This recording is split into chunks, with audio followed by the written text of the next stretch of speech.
השידור הזה מחולק לשני חלקים. חלק אחד, אני רוצה באמת פשוט לפרוס איזה מפה של התקופה ולמקם אותנו באיזה פרספקטיבה רחבה על מה שקורה. אני חושבת שלהצליח רגע להתרומם מעל החוויות הרגשיות והחומריות שמאוד מאוד מושכות כרגע למטה, יכול לתת לנו את הפרספקטיבה ואת האוויר שאנחנו צריכים כדי להתמודד, לחזור ולהתמודד עם האתגרים האלה, אבל ממקום אחר. אז מה שאני רוצה לעשות זה להזמין אתכם רגע, פשוט לקחת כמה נשימות ביחד איתי, ועם הנשימות האלה אני אדריך אתכם. זה ממש תרגיל קצר, 2-3 דקות, רק כדי שנוכל לדבר טיפה ממקום אחר, כדי שהמילים שלי אולי יצליחו להיקלט במקום טיפה אחר בתוך הגוף שלכם, אוקיי? אז החלק הראשון של השידור, אני ממש רוצה לתת איזו מפה מאוד מאוד מאוד רחבה, לצאת רגע מההתבוננות פוקוס לאיזו התבוננות על, לקבל משם אוויר והשראה, ואז אני רוצה לתת את הכלים בעיניי הנחוצים כדי להתמודד עם האתגרים של התקופה, עם החומר ועם הרגש ועם הכל. אז אני מזמינה את מי שנמצא איתי כרגע, פשוט לעצום רגע עיניים ולקחת נשימה. נסו כאשר אתם שואפים פנימה, לשאוף לאט, ותוך כדי זה שאתם שואפים, תכוונו את האוויר אל הכתפיים, תרגישו איך הוא נכנס מהאף, יורד אל הכתפיים, אל הגב, אל השכמות, וכמו כנפיים שנמצאות תמיד נורא נורא מקופלות בתוך הגב, כאילו נפרסות עם השאיפה. אוקיי? אז אתם שואפים אל תוך הכתפיים, אל תוך העורף, הכתפיים, השכמות, וכאילו השאיפה כאילו מנפחת ופורסת את הכנפיים שלכם. הכנפיים שלכם נפרסות, נפרסות, נפרסות. כנפיים אדירות, כנפיים עצומות. אני ממש מבקשת מכם, כדי שנוכל לחזור אל המציאות ואל האתגרים, עם אוויר לנשימה ותובנות, אני מבקשת מכם ממש לשאוף ולפרוס את הכנפיים שלכם. כנפיים מאוד מאוד רחבות. ממש תרגישו איך השאיפה והכנפיים כאילו נפרסות, נפרסות, נפרסות, נפרסות, נפרסות, נפרסות. כנפיים אדירות אדירות. אחרי שהכנפיים שלכם ממש ממש פרוסות ואתם יכולים לחוות את הרוחב שלהם, כמה הן עצומות. בשאיפה הבאה אני רוצה שתאפשרו לעצמכם לדאות עם הכנפיים האלה מעלה. ממש הכנפיים שלכם עצומות, ועם כל שאיפה אתם כאילו מזרימים את האוויר שהן זקוקות כדי לדאות, לדאות, לדאות, לדאות, ולעלות מעלה, מעלה, מעלה. אתם לא צריכים לנפנף אותם בכוח, אתם לא צריכים להפעיל טיפה של מאמץ. פשוט עם כל נשיפה תרגישו איך הן נפרסות ועולות ועולות, ואתם דועים מעלה, מעלה, מעלה. מתרחקים מהחדר שאתם יושבים בו, מתרחקים מהבית, עולים מעל הרחוב,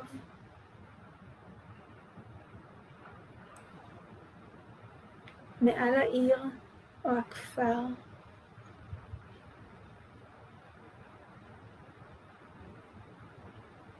מעל המדינה,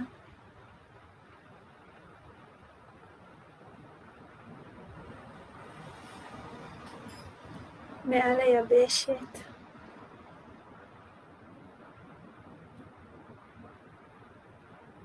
מתרחקים עוד ועוד אל קצוות האטמוספירה.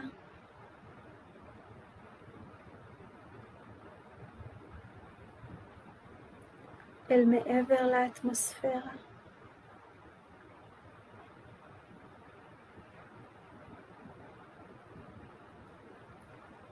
אל מעבר לזמן.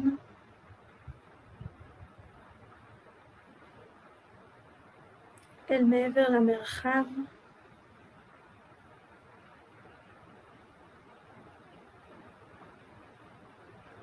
במקום של שקט עמוק.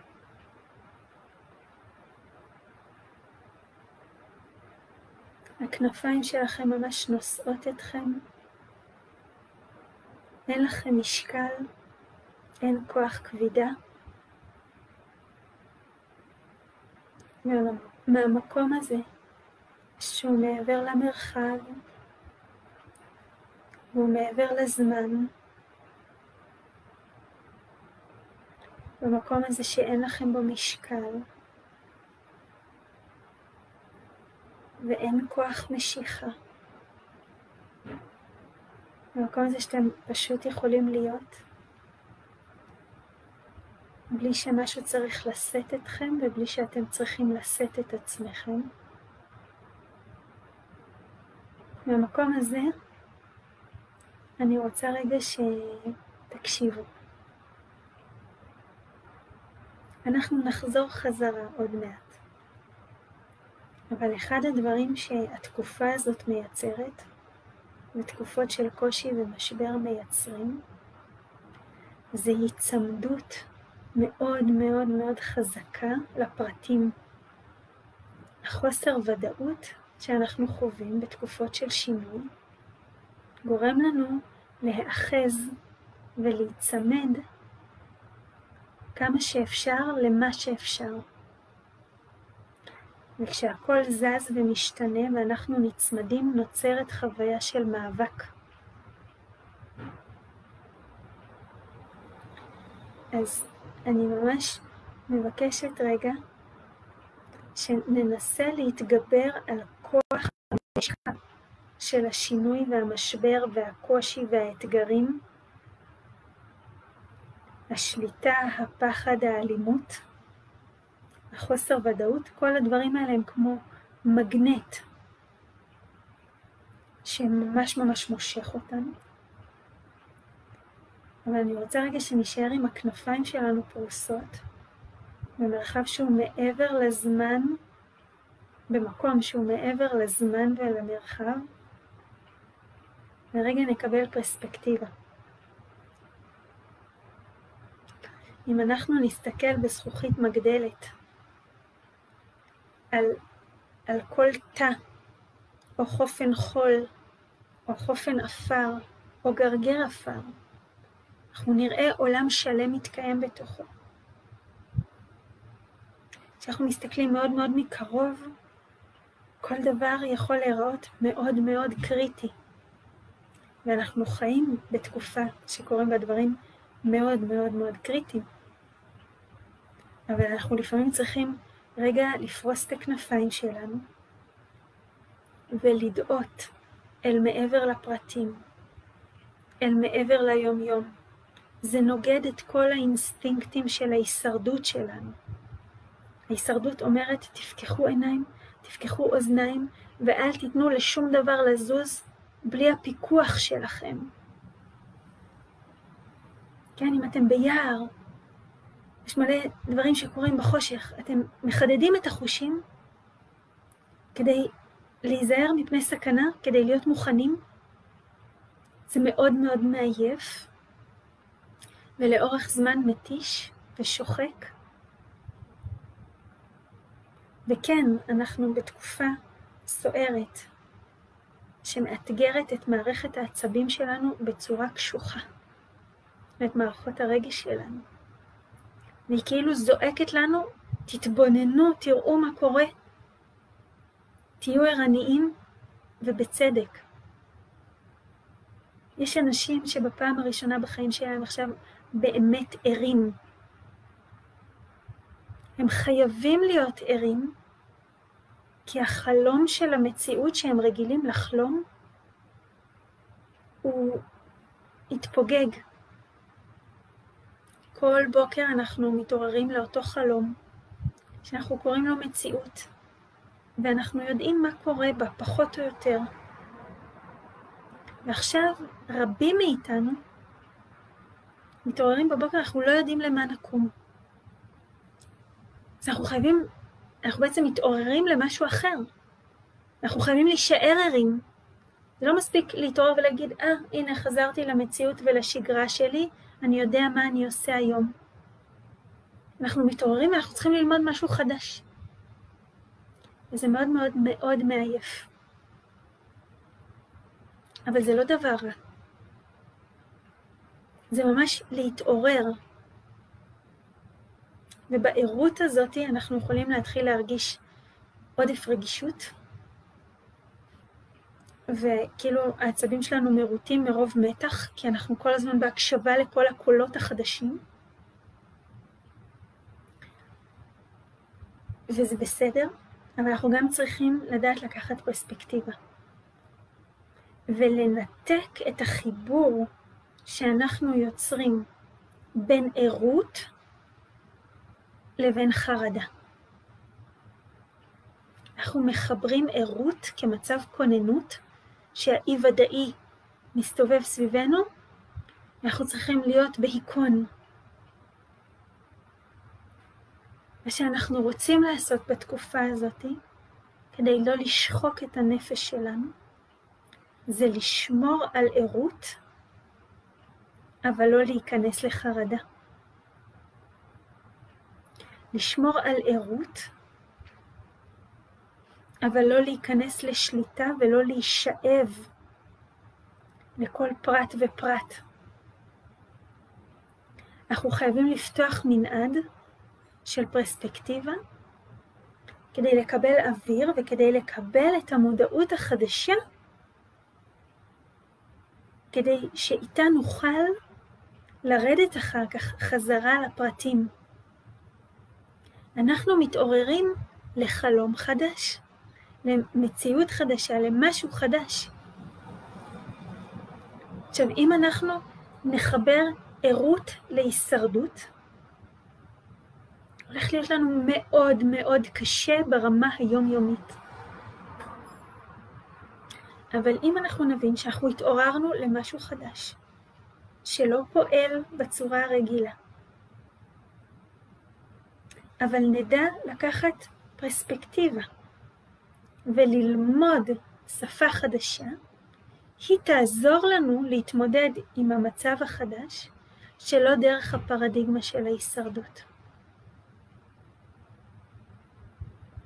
זה מאוד מאוד חשוב להיות נוכח וער במה שקורה עכשיו. זה מאוד חשוב. אבל זה גם חשוב לדעת לעלות למעלה אל מעבר לזמן ובמרחב, ולקבל את השפה ואת הכלים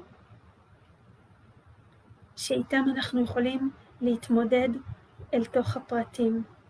אני רואה שכבר רבים הצטרפו אליי, ואני אתייחס להערות שלכם. אני פשוט רוצה ממש לשמור על ריכוז היום ובהירות, וכשאני אסיים את הזרימה,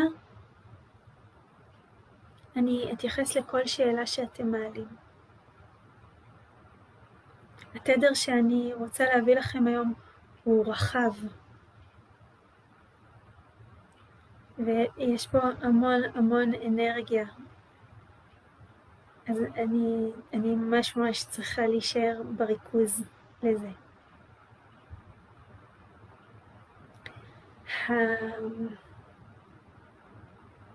אז האתגר שלנו שוב, זה להיות ערים ונוכחים, אבל לא להישאב ולהתמגנט ולתרגם את הערות הזאת לפחד. עכשיו, היכולת להיות נוכחים וערים במה שקורה, היא התרחבות. זאת זכות. אנחנו לא חייבים. בשום שלב אנחנו לא חייבים להיות נוכחים. מידת הנוכחות של אנשים בחיים שלהם, ברגשות שלהם, בתחושות שלהם, במה שקורה סביבם, היא משתנה מבן אדם לבן אדם. אבל ככל שאני יותר נוכח, ובמקביל יותר רחב, אז אני נהיה גדול, והמציאות, ומה שאני עובר, ואפילו התקופה הדרמטית הזאת, נהיית קטנה. התקופה הזאת היא דרמטית. תכף אני אסביר קצת למה.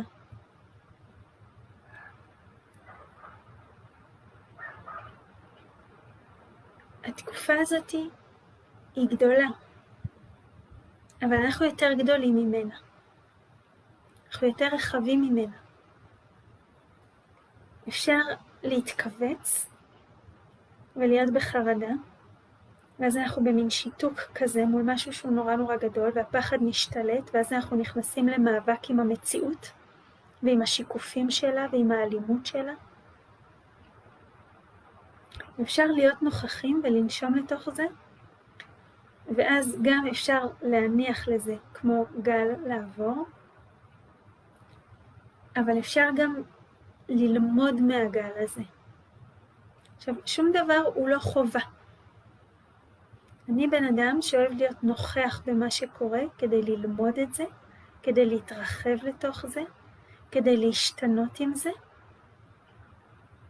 אין לי עניין להישאר סטטית מול הדברים ולתת להם לחלוף על פניי. זה תנועה עדינה בין להיות במה שקורה ולחוות אותו, לחוות את הארכיטיפים שעולים עכשיו. הרי המון מהפחדים שעולים עכשיו הם עולים לא כי אולי עד הסוף זה מה שקורה, אלא רגעים בתקופה הזאת מעוררים זיכרונות בנפש הקולקטיבית של האדם. הזיכרונות האלה הם כואבים.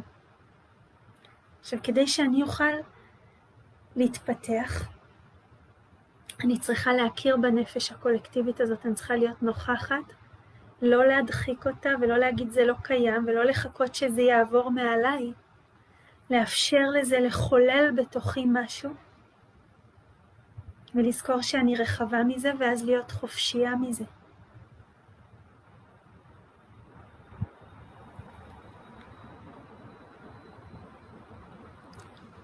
הרבה ממה שעולה עכשיו מהרגשות שעולים, מהתגובות שעולות, אם אצל אזרחים ואם אצל דרך השיקופים השלטוניים ואם דרך הווירוס, הם לא באמת שייכים רק לעכשיו. הם עולים כי לוחצים לנו על הכפתורים. וטוב שזה נלחץ החוצה, וטוב שנהיה חופשיים מהפחדים האלה ומהפרדיגמות האלה, וטוב שנדע שיש לנו כוחות להתמודד איתם, ונוכל להתרחב אל מעבר אליהם.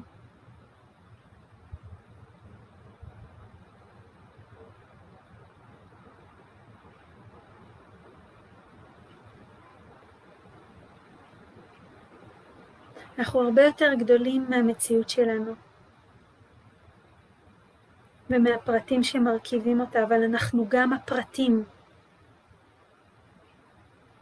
אז אם במכונה שלי או במכלול שלי יש פרטים חלודים שפג תוקפם, או כאלה שמכאיבים לי או מעוררים בפחד, אני רוצה להיות נוכחת בהם. אני רוצה ללמוד אותם, ואני רוצה להכיר ביכולות שלי מולם. אני לא רוצה להוריד ולסגור את העורף שלי, ולתת לזה לעבור מעליי. זאת בחירה, זאת לא חובה. אני רוצה להשתתף בזה. אבל יש כל מיני דרכים להשתתף בזה. וזה לא חייב להיות דרך שליטה ופחד. אם נצא רגע לסיפור רחב יותר, אז מה שאנחנו עוברים כרגע קורה על פי הרשומות שלי, רשומות הנשמה שלי. הוא קורה פעם בכ-26 או 27 אלף שנים. פחות או יותר 26 אלף שנים ו700 שנה בערך. כשאנחנו עוסקים במספרים כאלה, אז אפשר לסטות קצת.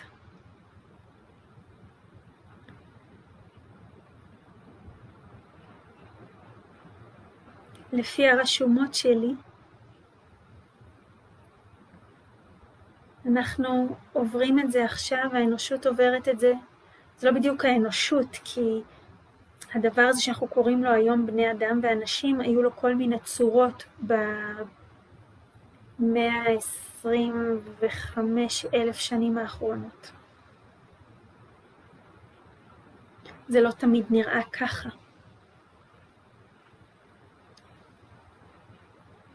אבל יש לנו את השברי זיכרונות של התקופות האלה ועוד יותר אחורה.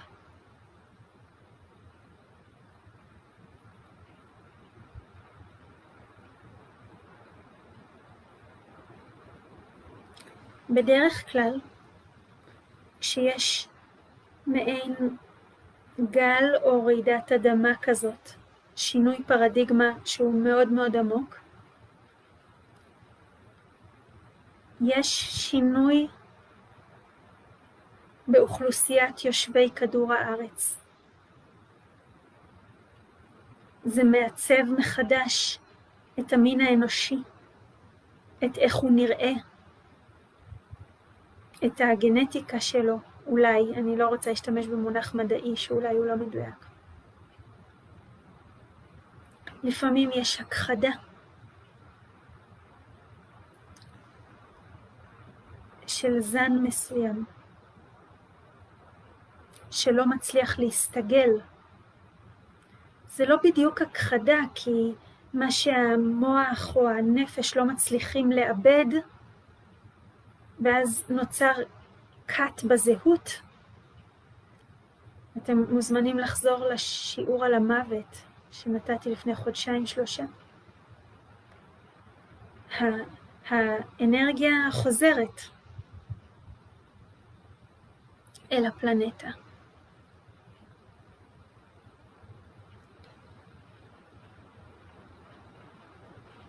יש פה מצב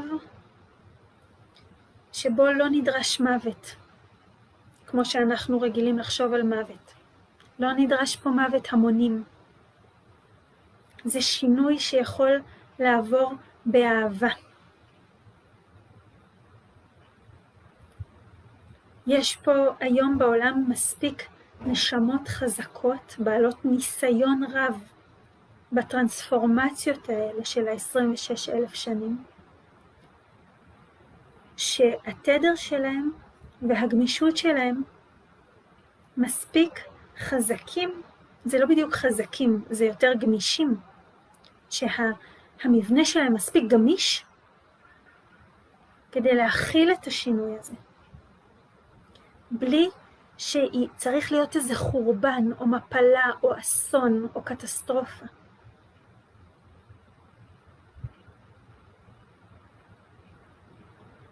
לא חייבים למות הרבה, לא חייב להיות אסון. אבל יש לנו בזיכרון הקדום שלנו חוויה של אסון, לחלקנו, לא לכולם. אני מבינה שהרבה אנשים לא חווים את זה דרמטי כמוני. אבל בגלל שאני רחבה ויש לי זיכרון ארוך טווח, הרגע הזה מעורר בי את הרגעים הקודמים. אז אני מדברת היום מתוך הרשומות שלי.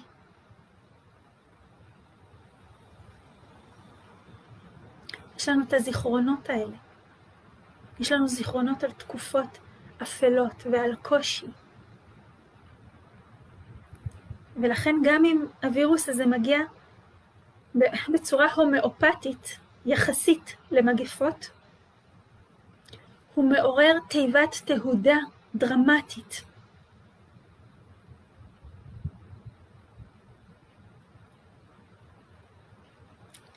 אנחנו היום, האנושות נמצאת ברמת רגישות אחרת. רבים באנושות היום נמצאים ברמת רגישות אחרת. והווירוס הזה, הגל הזה, הרטט הזה, שמאיר אותנו, הוא מעלה תיבת תהודה של זיכרונות לא פשוטים. לכן הרבה מאוד אנשים פונים אל החרדה, ומרגישים לא בטוחים. וכל השפה של קונספירציה, או הפחד שיקחו לי את החופש, בחירה שלי, הוא לא מופרך, לא רק כי זה יכול לקרות, אלא כי זה קרה בעבר. אפשר להגיד שאנחנו מאבדים עכשיו סיוט שהיה לנו פעם. והשאלה אם הסיוט יחזור, או שאנחנו נצליח לחוות, להיות נוכחים בחוויות האלה, כדי שלא נצטרך לחיות אותן שוב. אזורים שאנחנו לא מכניסים לתוכם מודעות, הם קרמטיים, הם פשוט חוזרים וחוזרים וחוזרים. אנחנו רוצים חירות מהזיכרונות הקמאיים שלנו. עתיקים עוד לפני ההיסטוריה המוכרת. שייכים להיסטוריה המיתולוגית שלנו. אנחנו רוצים חירות מהם. אנחנו צריכים לפגוש אותם. רבים מאיתנו, אלה שמחזיקים תדר של טיפה יותר מודעות ורגישות, נמצאים היום בחוויה לא פשוטה, כי זה מעורר אימה שהיא מוכרת לנו. זה כמו שאתה מריח משהו והוא בבת אחת זורק אותך לתקופת חיים אחרת. אבל האתגר שלנו, של האנשים האלה שמרגישים את זה, זה לא להישאב לפחד, לא להתמגנט לפחד ולשליטה, אלא להביא אל תוך הזיכרונות האלה שמתעוררים נוכח ההומאופתיה שאנחנו מקבלים עכשיו, להביא אל הזיכרונות האלה, אל הכאב הזה, אל הפחדים האלה,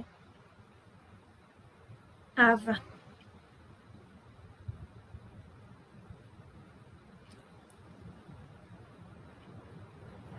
עכשיו, לפני שאני אפרט מה זה להביא אהבה, אני רוצה לומר משהו שהוא ממש חשוב בעיניי. כל מי שמצליח לשמוע את מה שאני אומרת היום,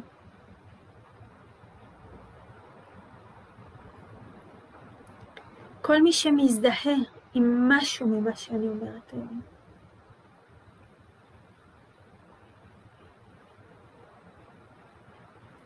כל מי שפתוח לרטט הזה, שהוא מעל לזמן והמרחב,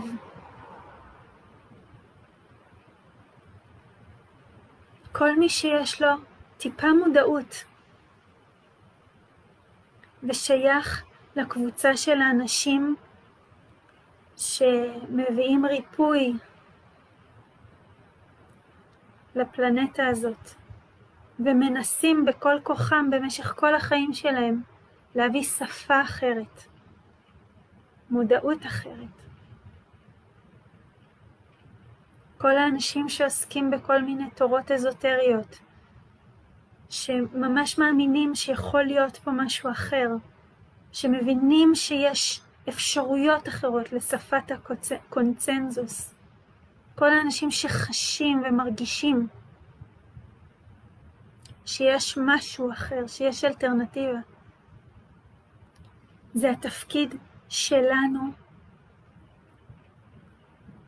להביא יחס אחר לאתגרים של התקופה הזאת.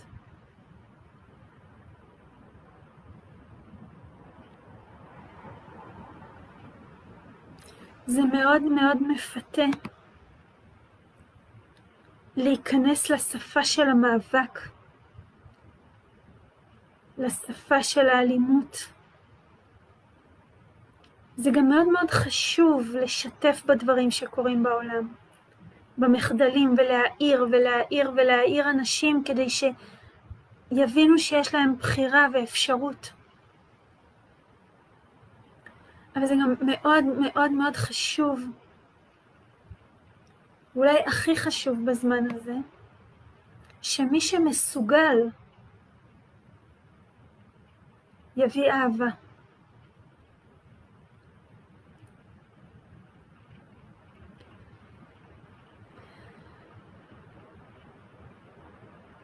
יש פה פרדיגמה, והיא מעוררת אותנו או לקיבוץ או למאבק, או להוריד את הראש ולחכות שזה יעבור. כל אחד היא מעוררת בו משהו אחר. יש פה צורך עמוק לשינוי, כי האנושות הגיעה למצב שהוא לא בר קיימא עבורה, כמין על הפלנטה הזאת. היא לא יכולה להכיל את הספין שאליו האנושות הסתחררה. צריך משהו אחר, זה בכלל לא שאלה. כל מי שרוצה לחזור למה שהיה, זאת לא אפשרות. יכול להיות שהרבה יחזרו לישון. מה זאת אומרת? הם יקבלו איזושהי פרדיגמה חדשה שתסתדר. לא משנה, טובה, רעה, נותנת חופש, לא נותנת חופש, אבל הרבה אנשים היום פשוט רוצים שזה יהיה ברור. אנחנו בדיקטטורה שיהיה דיקטטורה. אנחנו במגפה שיהיה מגפה. צריך לעשות כך. רוצים את הוודאות הזאת שתייצב מחדש תבנית שהם יכולים להירדם בתוכה. ועוד פעם קרמה של עשרות אלפי שנים.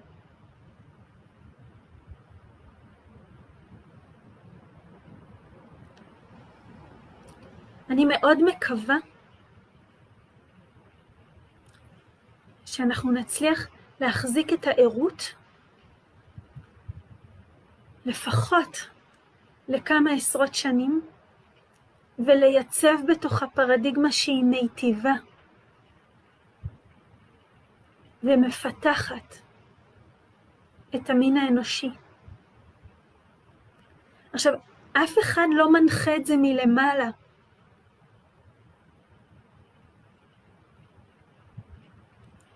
אני לא אומרת שאין כוחות גדולים או עליונים.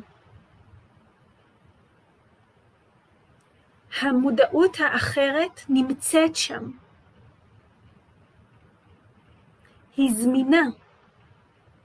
אבל בלי ההתכוונות שלנו, היא לא תחולל פה שום דבר.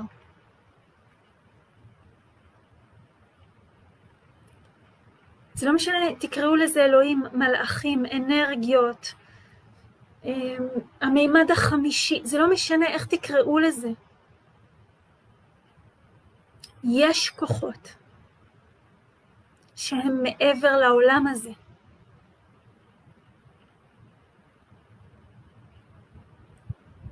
ויכול להיות, לא יכול להיות, הם מפעילים אותנו.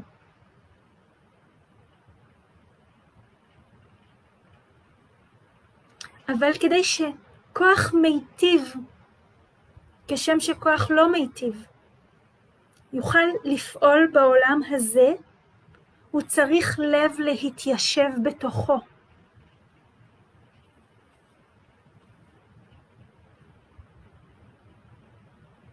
אם כוח לא מיטיב מצא לב להתיישב בתוכו, אותו בן אדם נהיה שגריר של אותו כוח. אפילו לא חייבים לקרוא לזה מיטיב או לא מיטיב. יש המון כוחות.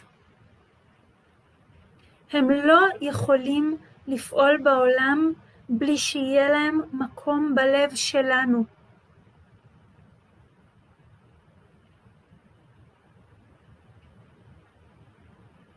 זה המקום של האחריות של מישהו מספיק חזק ומספיק ער כדי לייצר מקום בלב שלו, התכוונות להכניס אל הלב שלו כוחות מיטיבים.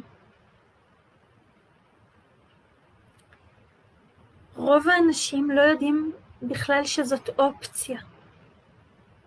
הם פשוט נמשכים למוקדי עוצמה. איפה שיש פעימה חזקה של אנרגיה, הם פשוט נמשכים לתוכה, כמו לצנטריפוגה, כמו למשאבה. אין להם עמידות, כי אין להם עצמאות, אין להם התכוונות. לכן אדם שנהיה מנהיג, יש עליו אחריות מאוד מאוד גדולה. כי אדם שנהיה מנהיג זה בן אדם עם פעימה חזקה, והוא סוחף אנשים שאין להם התכוונות עצמאית.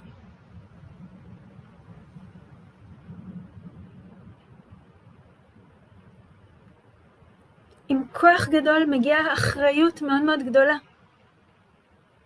ואפשרויות.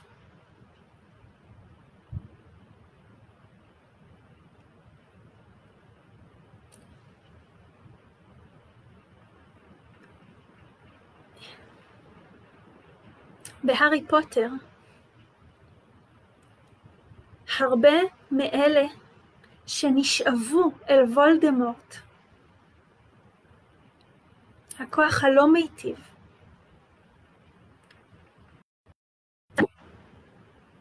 אחר כך שהם היו תחת כללת אימפיריוס.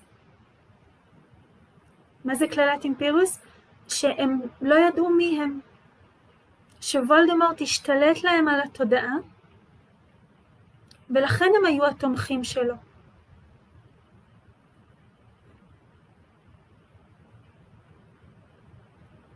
הרבה מאוד אנשים שאין להם התכוונות ועצמאות, נשאבים אל מוקדי כוח. עכשיו, כל אחד מהאנשים האלה יכול להבשיל להיות מוקד כוח בשביל עצמו. וזה דורש המון המון המון כוונה. זה דורש כוח אל מחוץ למשיכה של אותה צנטריפוגה. של אותה פעימה. הפעימה מאוד מאוד חזקה והם נשאבים. כדי לא להישאב, צריך להפעיל כוונה מאוד מאוד מאוד חזקה. ההישאבות היא משיכה. כדי לצאת משם צריך כוונה. עכשיו, כוונה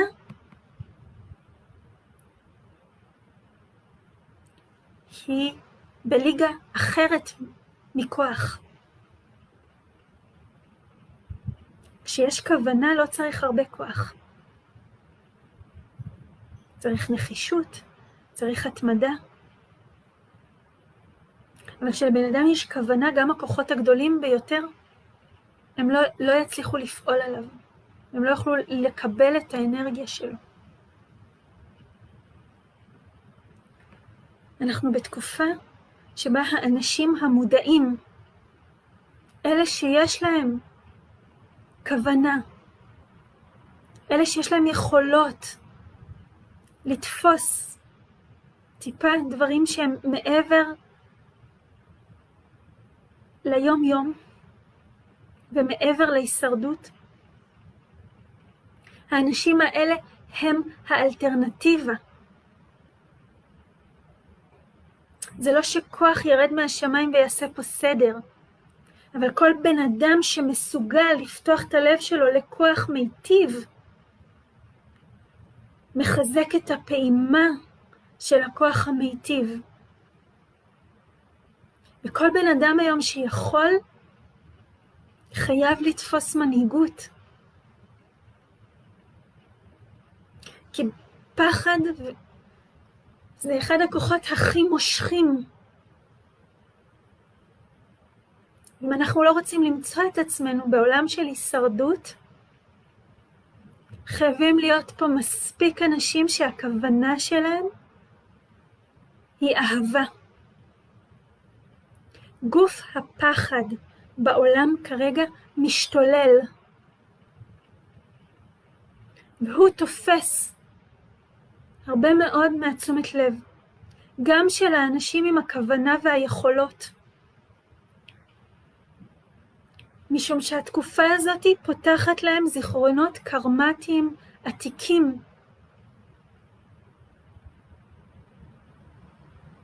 הפחדים שלהם אמיתיים משום שהם זוכרים את האפשרות הזאת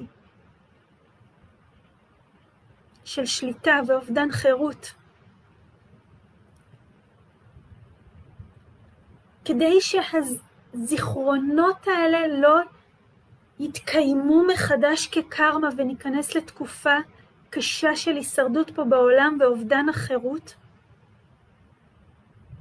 אנחנו צריכים לחוות את הפחד, לא להדחיק אותו, להיות נוכחים בו, לא לעצום עיניים מול מה שאנחנו רואים, אבל גם לא להזדהות עם זה, ולהתחיל לפעום אלטרנטיבה. ולזכור שבגלל שלא הרבה אנשים יכולים ומסוגלים לזה, אנחנו לא רק יוצרים ריפוי עבור עצמנו,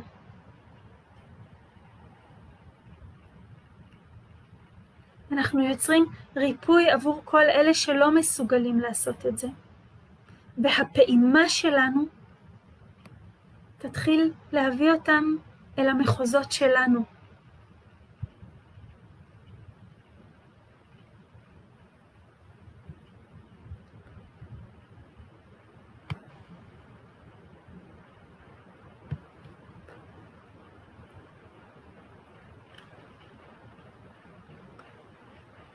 אני לא יודעת עד כמה אתם מרגישים את מה שאני אומרת, אבל בחדר שבו אני יושבת עכשיו, הכל זז, יש גלים.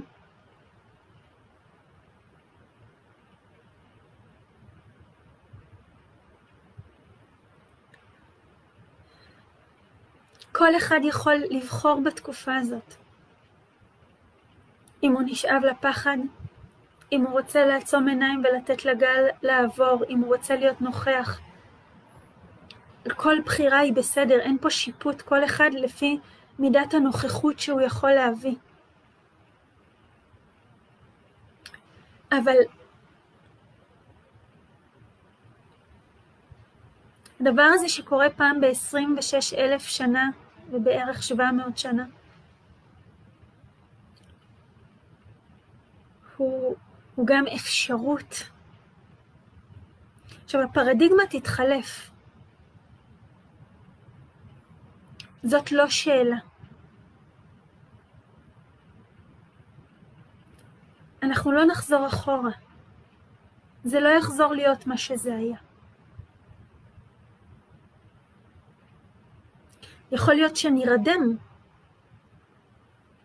ונשקע בתוך חלום שימשך עכשיו עוד 26,000 שנה. והוא יקרא המציאות שתראה כך או כך, ומי שרוצה יכול לחזור לפוסט שלי על החלום קורונה שחלמתי לפני כמה שבועות. אבל אני רוצה לומר עוד משהו שממש חשוב לי לומר. שאנחנו מדברים בטווח שנים של 26-27 אלף שנה, של עשרות אלפי שנים. שינוי הוא לא משהו שקורה ביום אחד.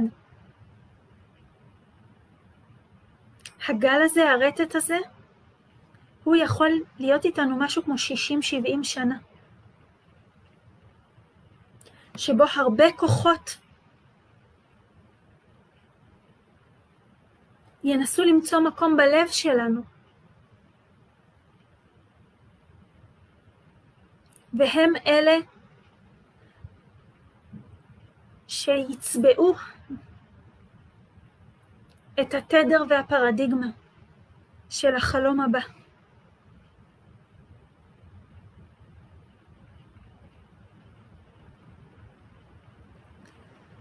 כשאנחנו אומרים השבר הסורי-אפריקאי, אני בכל אופן דמיינתי שהייתה יום אחד רעידת אדמה, והוא נפתח ונוצרו הכנרת וים המלח. אבל זה לא נכון. השבר הסורי-אפריקאי, הרווח הזה שנוצר שם בבקעה, לקח לו הרבה מאוד מאוד מאוד מאוד שנים. זו הייתה תנועה מאוד מאוד מאוד מאוד איטית. גם השינוי הזה, זה לא קלק וגמרנו. יכולים להיות פה 60-70 שנים של רטט אחר, בלתי מיוצב. יותר מכך, ככל שהתקופה הזאת תתארך, זה סימן שהעירות לא מוותרת. יש יותר סיכוי לייצר פרדיגמה שמגיעה מתודעה גבוהה, ולא מהישרדות של טוב, פשוט תקבעו לי מחדש את הפרדיגמה כדי שאני אוכל לישון. ככל שיותר אנשים יוכלו להרגיש לאורך יותר זמן את האי-ודאות, את הרטט הזה שמבקש מהם עירות,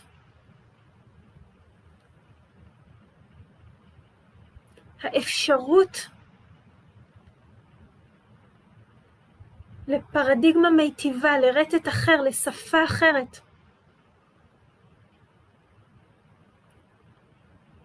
היא גדולה יותר.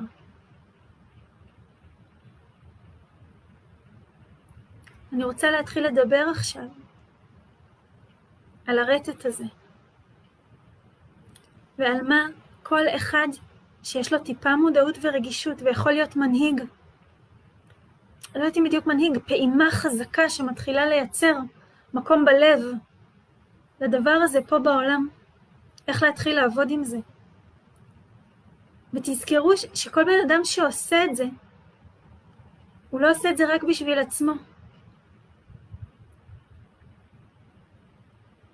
בן אדם אחד שעושה אולי ישפיע ממש מעט. אבל אם נהיה כמה אלפים, הפעימה הזאת נותנת שירות לעשרות אלפי אנשים שאין להם התכוונות, אבל בכל זאת נמשכים אל הפעימה שלנו.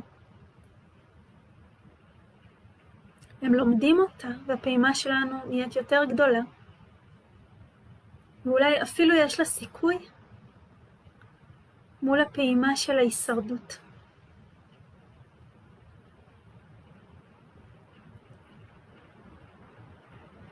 זה מאוד מפתה היום להגיד לכולם, תתעוררו, תראו כמה נורא, תתעוררו, תיאבקו, תילחמו. אבל הרבה פעמים מה שזה מייצר זה קיבוץ. תחושה של שיתוק, של חוסר מסוגלות. לא כולנו בנויים למאבק, למלחמה.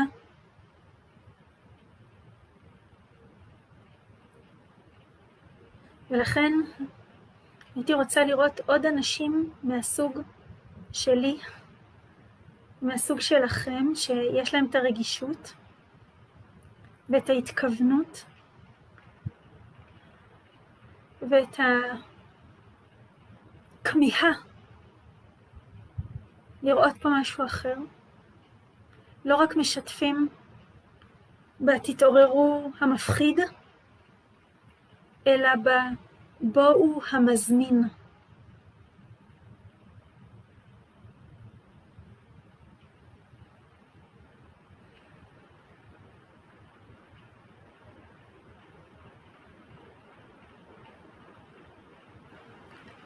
אחד המסרים הראשונים שקיבלתי, שהתחלתי לייצר התכוונות למשהו מיטיב בחיים שלי,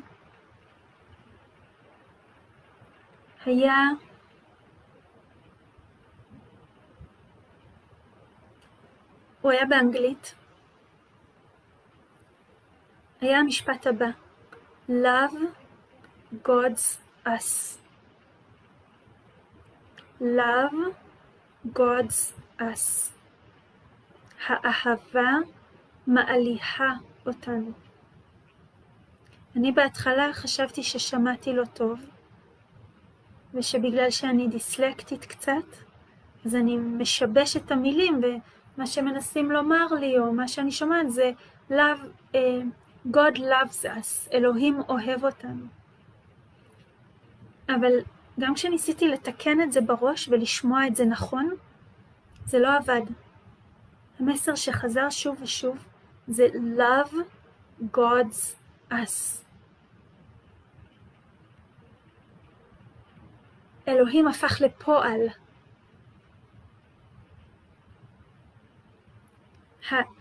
האהבה מעליחה אותנו.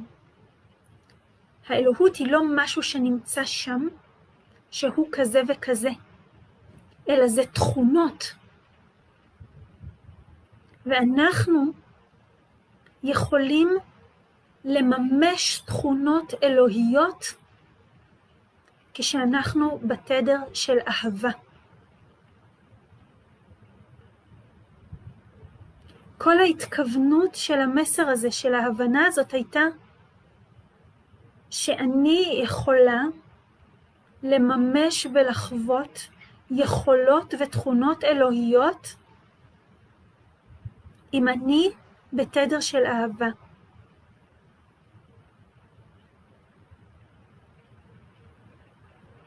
זה בכלל לא משנה אם אנחנו מאמינים שיש אלוהים או אין אלוהים. זה לא קשור, אנחנו מייחסים לאלוהות תכונות מסוימות שיכולות להיות שלנו אם אנחנו בתדר של אהבה. תחשבו על זה רגע. אהבה חוצה גבולות. אהבה חוצה את גבולות האפשרי. כשאנחנו באהבה, אנחנו לא מאוימים, אנחנו מרגישים שהעולם מחייך אלינו, ואנחנו יכולים, שהוא כאילו פתוח בפנינו, שהכל אפשרי. אבל יש פה איזה כשל בהבנה של אהבה. אנחנו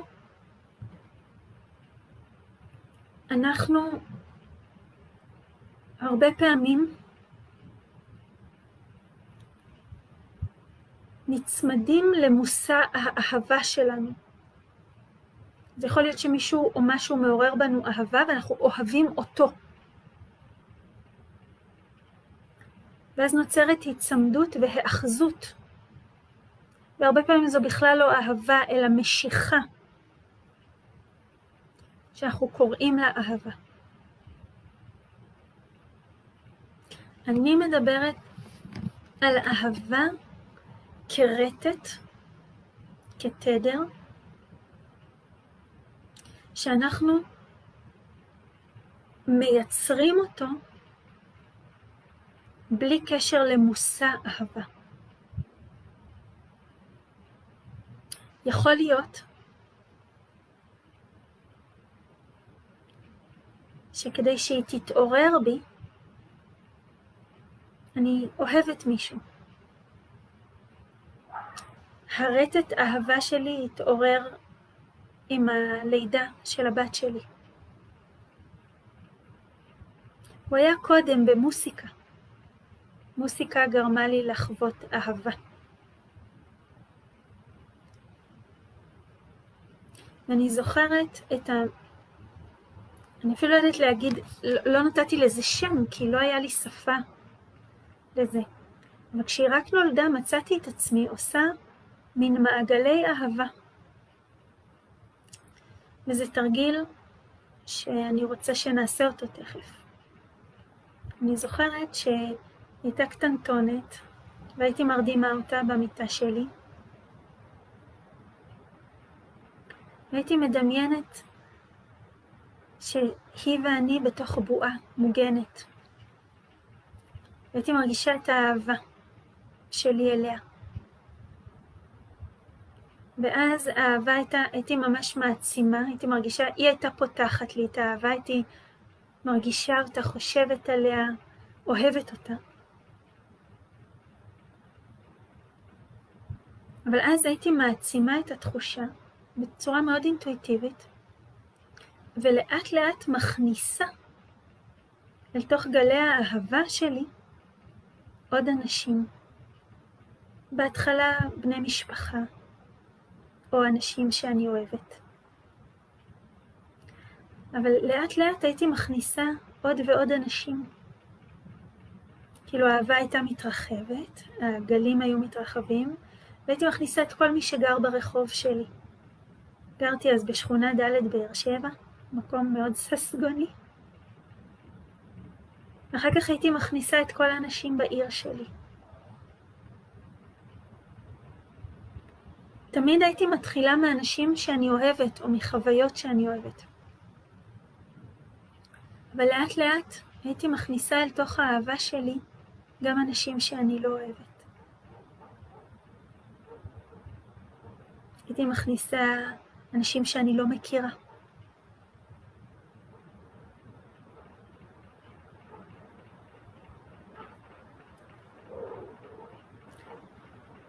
זה היה תרגול שהייתי עושה כל ערב, והרגשתי שאני עושה אותו כהגנה. הרגשתי שהתרגול הזה מגן עליי ועל הבת שלי. שהוא שומר עלינו מאוד מאוד מוגנות. גם, ואולי במיוחד כשהכנסתי המון אנשים זרים.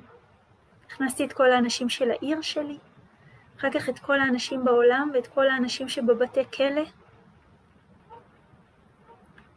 כשעשיתי את זה הרגשתי מאוד מאוד מאוד בטוחה.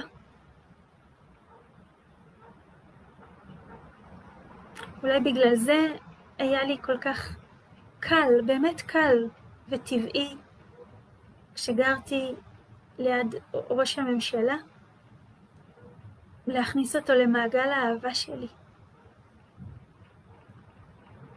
האנשים שאנחנו אוהבים, או החוויות שפותחות בנו אהבה, צליל מוסיקלי, פרח, פרפר, ילד, אהוב, הם שליחים שפותחים לנו את הלב לתדר הזה. אנחנו צריכים לתפוס אותם כשליחים, לא כעורקים שעכשיו האהבה זורמת בינינו לבינם, אלא כשליחים שמזכירים ללב שלנו איך זה מרגיש, ואז זה התפקיד שלנו מכוח ההתכוונות, זה לשמור על הרטט הזה, נוכח כל חוויה, וכל אדם, וכל אתגר, וכל יופי. האהבה היא סוג של אינטליגנציה. כל רטט יש לו את אופי המחשבות שלו. לרטט של פחד יש את אופי המחשבות שלו. לרטט של שליטה יש את אופי המחשבות שלו. שליטה היא תמיד תוצאה של רטט של פחד. גם לרטט של אהבה יש את אופי המחשבות שהוא מאפשר למוח שלנו לתפוס, להכרה שלנו, לתודעה שלנו. יש שם אינטליגנציה מאוד מאוד גבוהה שיכולה לעזור לנו להתמודד עם המעברים, עם השינוי, עם החוסר ודאות. חוסר ודאות בדרך כלל מייצר בנו רצון להאחז. הפחד מייצר שליטה. אין לנו שליטה על מה שקורה כרגע. מה שקורה כרגע הוא לא אשמתו של אף אחד. המסכות שהפכו להיות הסמל של קונפליקט, זה פשוט כאילו הדבר שאולי יש לנו עליו שליטה. אז אנחנו מתווכחים, כן מסכה, לא מסכה, מה מותר, מה אסור, עד כמה מותר. זה כאילו כל הבית רועד, ואנחנו מנסים להחליט איפה לשים את האגרטל, שלא יישבר. כי כאילו על זה יש לנו שליטה. זה מאוד טבעי מה שקורה עכשיו. זה דורש התכוונות מאוד נחושה. לא ליפול לתוך הפרדיגמה הזאת.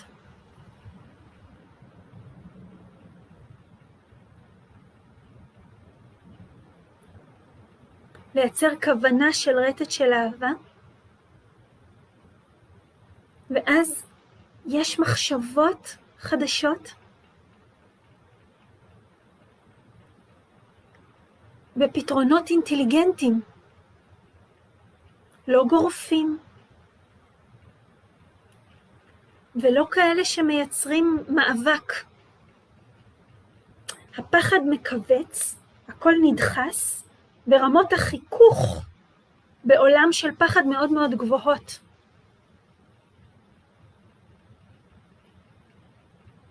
האהבה מרווחת, רמת החיכוך יורדת, יש מרחב ליותר מנעדים וליותר גמישות. ואז במקום שנרצה לשלוט על כולם ושכולם יעשו את אותו דבר, כי אם כולם סובלים אז שכולם יסבלו, או אם כולם מצליחים, במקום הדבר הזה, יש לנו מנעד של תנועה בתוך המרווח הזה. יש מקום לכלים אינטליגנטיים.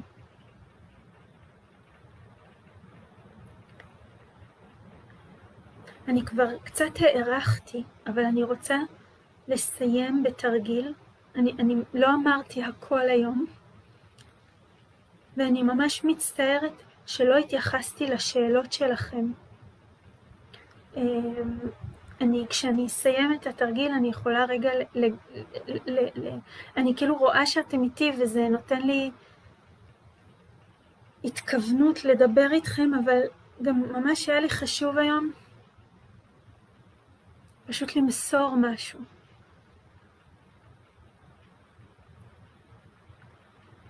אני רוצה לתת תרגיל מאוד מאוד פשוט. איך לחזק את הרטט של אהבה.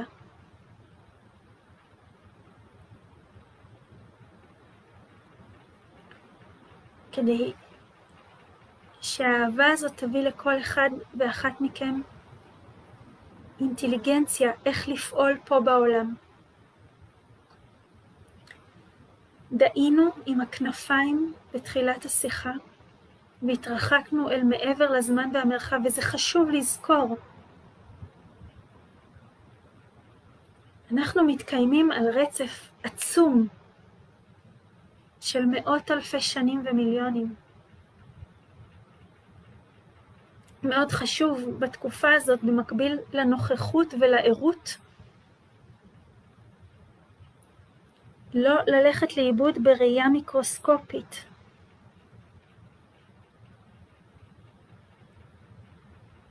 הפרטים חשובים, להיות נוכח זה חשוב. ואנחנו לא חייבים לטבוע בפרטים, זה חשוב לדעות למעלה ולקבל פרספקטיבה ואוויר. זה יחלוף.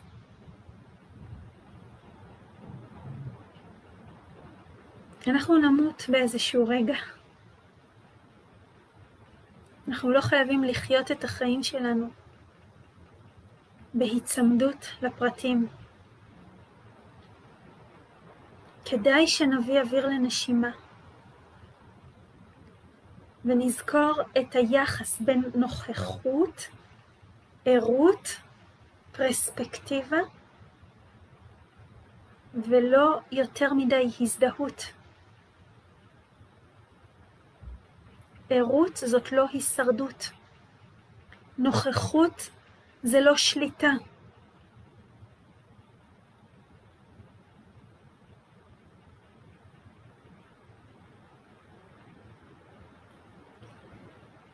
התרגיל שאני אציע ונעשה אותו רגע ביחד, זה תרגיל שבאמת היה תקופה שעשיתי אותו כל ערב, כשהשכבתי את הבת שלי לישון. האהבה מעליהה.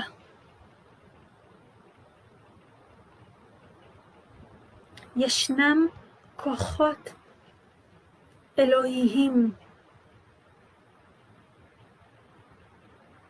שאנחנו יכולים לעשות להם מקום בתוך הלב שלנו, ואז הם יכולים להיות פה בעולם. כוחות אלוהיים, זה לא אלוהים. אף אחד לא ירד לפה ויעשה סדר. וכל אחד שמסוגל להתכוונות הזאת, הוא שליח עבור אנשים שלא מסוגלים לזה, אבל יסחפו לפרדיגמה הזאת.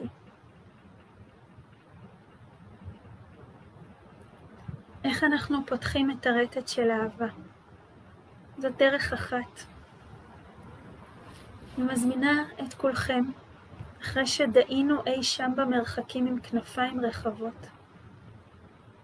את האהבה אנחנו דווקא רוצים בתוך הלב, כי הלב זה הפעימה שמקיימת את העולם. אז אם הלב שלנו רוטט אהבה, העולם שלנו רוטט אהבה. את האהבה אנחנו צריכים ברטט לב, לא שם למעלה. אנחנו רוצים שתהיה לזה נוכחות פה, בתוך החיים שלנו. אז אני מזמינה את כולכם רגע לעצום עיניים, ולרדת אל הלב, ממש אל הלב.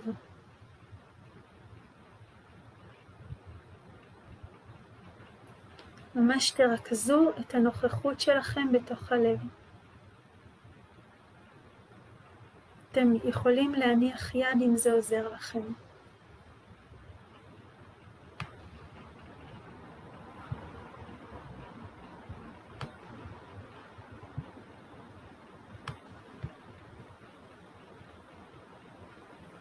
אני מזמינה אתכם להכניס אל תוך הלב מחשבה על בן אדם, ילד, חוויה, זיכרון, פרח, חיה, כלב שאהבתם מאוד. לא משנה. מישהו או משהו שאתם מאוד מאוד אוהבים.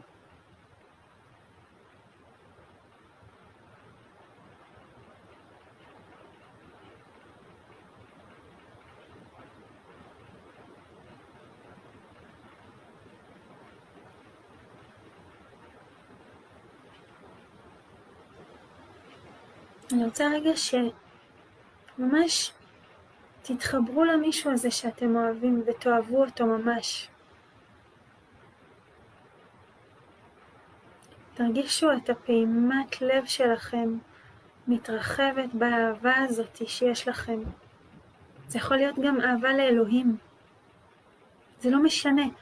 כל אחד יש לו שליחים אחרים שמעוררים את האהבה בתוכו. אם זה מוסיקה או מנגינה, אם זה אלוהים או מלאכים,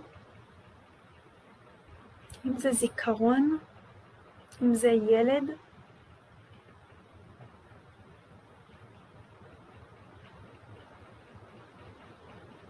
אני רוצה שממש תדמיינו, אם אתם לא מצליחים לחוש אז תדמיינו, את הלב פועם אהבה. וכשאתם מצליחים, אם אתם מצליחים לחוש את הרטט זה מצוין, ואם לא, תדמיינו איך הוא נראה. אולי זה גלים ורודים, או זהובים, כל אחד והדימוי שלו. ועכשיו אל תוך הרטט שאתם מרגישים בלב, או הדימוי שאתם מצליחים לדמיין, אני רוצה שתתחילו להכניס עוד אנשים שאתם אוהבים. תגדילו את המעגל.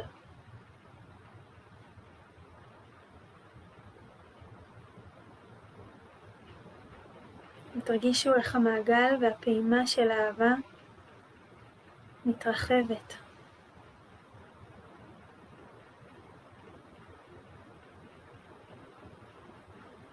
תנו ללב שלכם לאהוב. אם אתם מתקשים, תמיד תחזרו למושא האהבה המובהק שלכם. הילד שלכם, אלוהים, פרח, זיכרון, חיית מחמד שלכם. אל תשפטו. אבל כל פעם שאתם מרגישים שהרטט של האהבה מתייצב, תזמינו מישהו לחלוק איתו. אם אתם מרגישים שאתם מספיק יציבים, אתם אפילו יכולים להזמין מישהו שאתם לא אוהבים.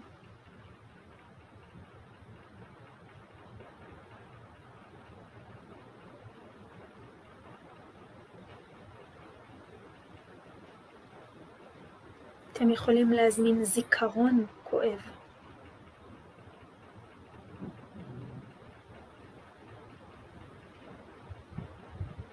אתם יכולים להזמין את כל שוטרי משטרת ישראל שבאמת נמצאים באיזה קו חזית מאוד מאוד מאוד לא פשוט.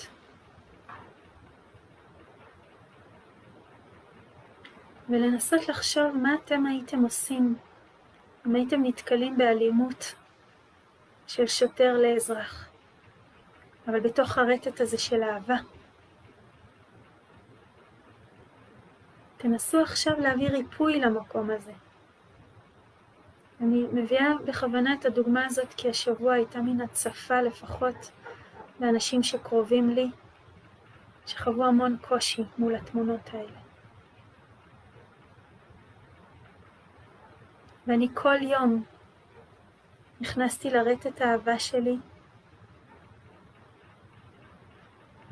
וניסיתי להביא אהבה לשוטרים.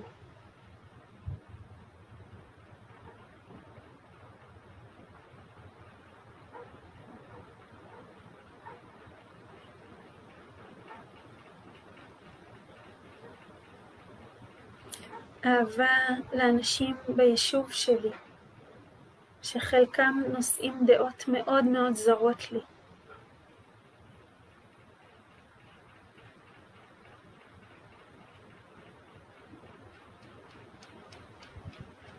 אנחנו לא חייבים לאהוב את כולם.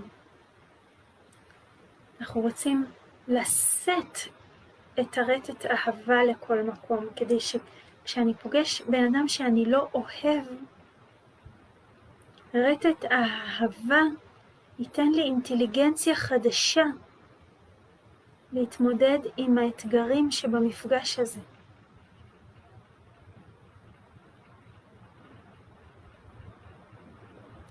אתם יכולים להכניס את העולם כולו. אתם יכולים להכניס זיכרונות וטראומות מהעבר העתיק או ההיסטורי.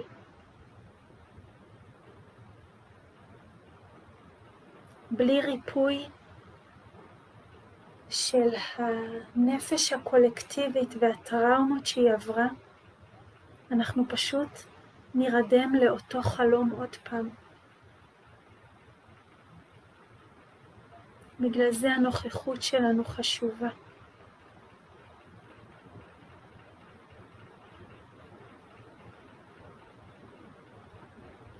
אנחנו רוצים לרפא את הנפש הקולקטיבית. דרך ההומאופתיה הזאת שאנחנו מקבלים עכשיו, שמאירה המון המון זיכרונות גדולים וכואבים, והפחד שהם יחזרו. רוצים להיות נוכחים בזה, להביא לשם ריפוי ואהבה, כדי שנשתחרר מהקרמה הזאת.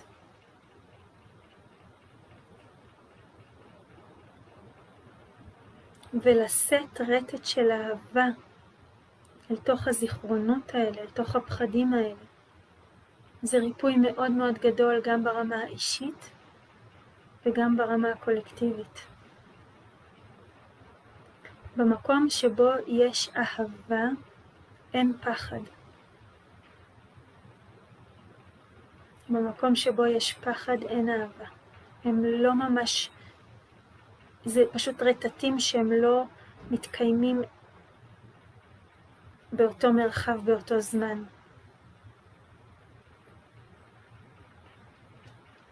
אהבה תעזור לכם לפתור בעיות כלכליות. כי יש שם אינטליגנציה שתייצר לכם גמישות במקום מאבק. יצירתיות במקום קורבנות. יצירתיות במקום חוסר אונים. אלה שיצליחו לעבור את התקופה הזאת עם הראש מעל המים יהיו אלה שיפעילו יצירתיות וגמישות. אם אני אלך לבאר יבשה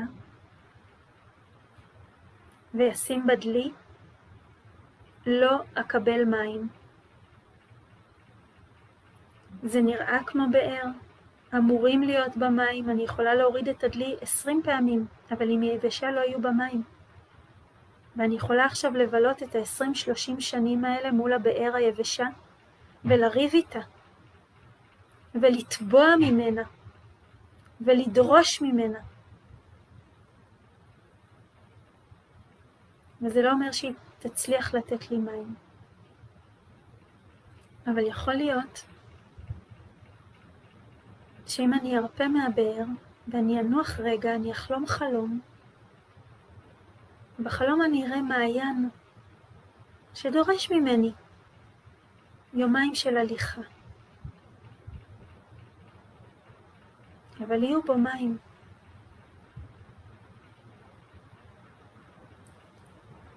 אנחנו יכולים היום להסתכל על המסכים ועל הממשלה ולטבוע ממנה פתרונות.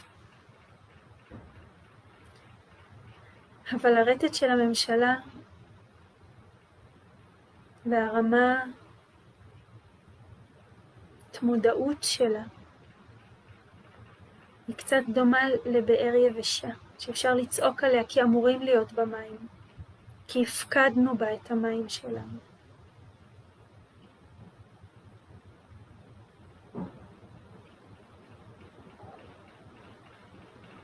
האהבה, הרטט של האהבה, יעזור לנו למצוא מקורות מחיה חלופיים.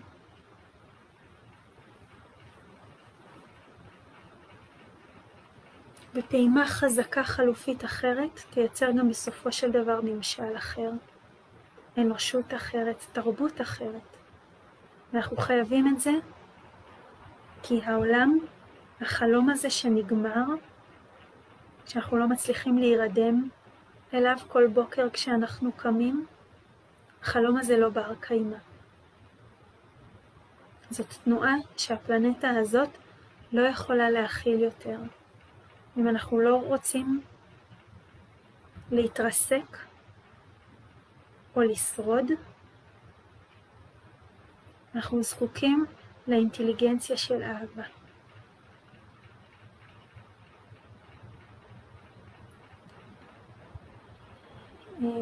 אני מודה לכם מאוד שהייתם איתי,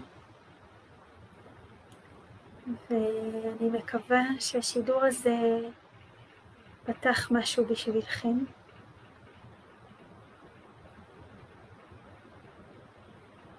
ולו רק ברטט, שנדבקתם במשהו ממה שאני התכוונתי לשלוח. יכול להיות שהמילים לא היו מגובשות. הקצב קצת איטי. אבל מה שהיה חשוב לי להעביר זה את הרטט. אז תודה רבה. ואני ממש מקווה שרבים מכם יישאו איתי את ההתכוונות הזאת עבור רבים אחרים. להתראות.